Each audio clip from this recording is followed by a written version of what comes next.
Quem defende você é o PT. E é muito doido porque as obras, elas tendem, né, a atual administração aí defende as questões, né, ligadas aí ao canteiro de obras. É muito doido porque não passa por nenhum crivo nosso de controle social, de sugestões, né, do quanto essas obras estão afastando a gente dos elementos da natureza, né? A gente tem uma grande área de preservação ambiental. O que a gente faz?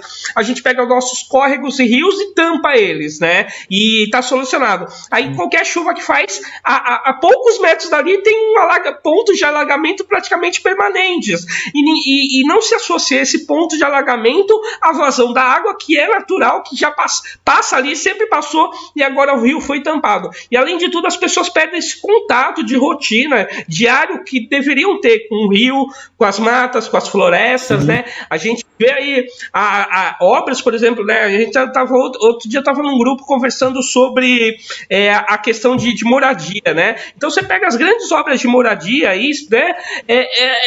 Um monte de prédio e estacionamento. Né? Não tem uma área verde, não tem uma área de brincar, não tem uma área de estar, né? Uma área voltada ali ao convívio social e coletivo, né?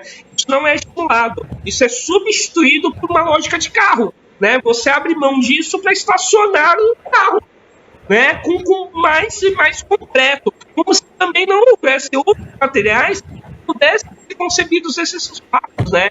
A quantidade de materiais de baixo impacto nas obras de praças e logradouros públicos é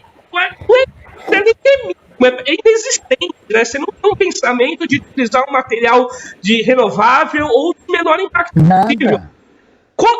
E trata essas coisas como se elas não existissem, o que não é verdade. Inclusive o Brasil tem muitos estudos e muitas aplicações locais, né, que a gente nem precisaria pesquisar em tantos outros países se a gente conversar com comunidades tradicionais e cientistas, né, quem estuda aí a questão da permacultura, né, poderiam ter as obras com essa matriz de materiais. E a gente poderia... Isso cabe na transição, filho.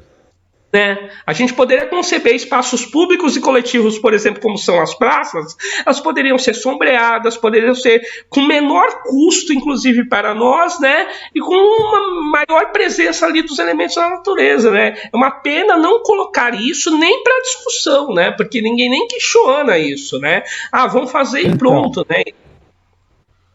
Eu acho, Rogério, agora o Bruno disse que veio voltar aqui em Bertioga para eleger você. Então, a gente, dentro da condição de vereança, quem se eleger vai ter que ficar em cima do executivo por essas questões. Não faz mais sentido. Nós estamos num momento de transição que é jogar dinheiro fora, pautar qualquer projeto pela lógica do desenvolvimento. E é isso que me assusta nesses 6, 7 candidatos que estão aí à prefeitura. Porque todos eles, se você tirar o número do ano de baixo, você não sabe onde você está quando eles falam. Né? Pode ser um discurso de 1980 ou um discurso de 2020, eles estão falando a mesma coisa, a mesmíssima coisa. Né?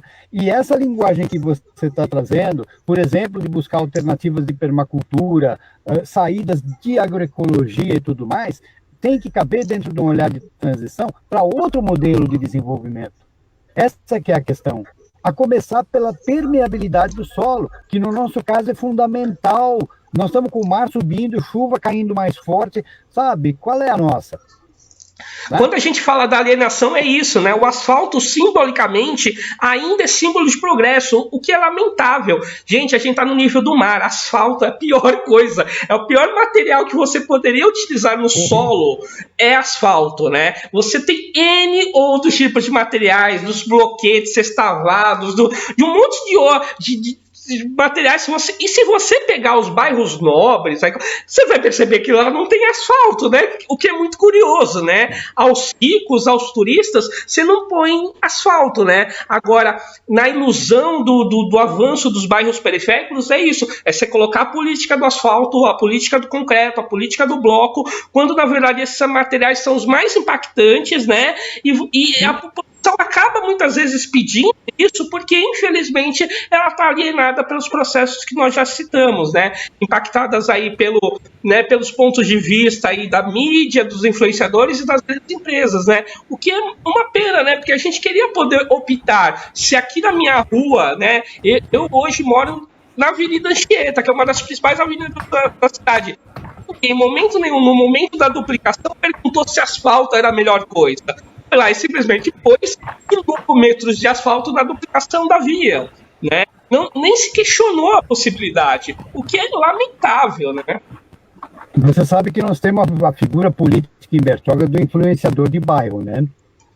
O processo clássico de Bertioga é cooptação de associação de bairro, né? Para transformar a associação de bairro em estar não repetidora dos anseios das empreitadas, dos políticos, não sei o quê. Então o cara nem quer asfalto, ele quer um canto para plantar um pé de couve, né? E um lugar que não inunde, que tenha drenagem. Pô, os caras vão lá, vendem a ideia completamente, uma vez e outra, ainda prometem uma grande cidade, né? Com acesso a 1 milhão de coisas que não vão rolar, e os caras nem sabem que não vão rolar.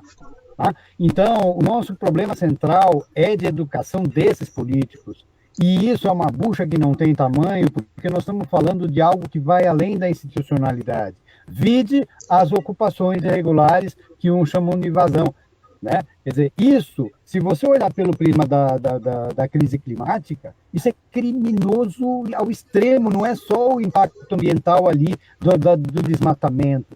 Né? Você está colocando essas pessoas numa área de risco e depois você vai querer asfaltar e aí aparecem esses pilantras falando em regularização fundiária e transformam algo que é um dano para a cidade em mais imposto, em mais especulação, em mais cidade. Não, e associam progresso, geração de renda a todas essas coisas, né? Eu acabei, nossa, tá movimentado aqui, Jair Santana, que também é candidato na nossa torre que compartilha da nossa carta compromisso, o Sancler, né, os dois ali representando o extremo norte aí do nosso município, ali o bairro de Guaratuba, Boracéia, né, mas que estão aí circulando toda a cidade, compartilham da nossa carta compromisso, então obrigado aí também por estarem acompanhando nossa live. O Cadu já apontou novamente aí dizendo que existe finalmente aí pela primeira vez na história, nunca antes na história dessa cidade houve alguma candidatura que falasse, tocasse nesses temas, né, mentalidades retrógradas desenvolvimentistas, como diz o Cadu aqui, o modelo baseado na especulação imobiliária, né? A gente não pensa que, por exemplo, manter a renda, né? Eu falo que a política de emprego e renda ela deve fazer de tudo para o dinheiro circular na cidade e não o dinheiro ir para o mega empresário, né?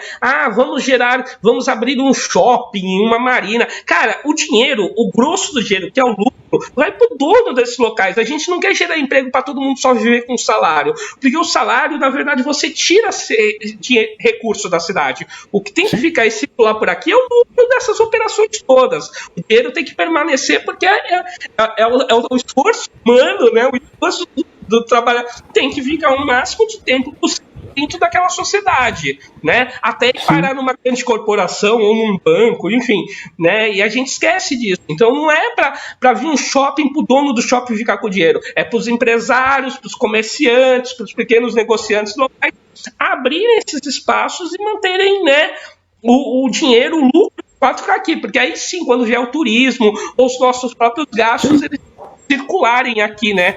Ter uma economia um pouco mais circular. Quem defende você é o PP. Prato cheio, salário na mão. Quem defende você é o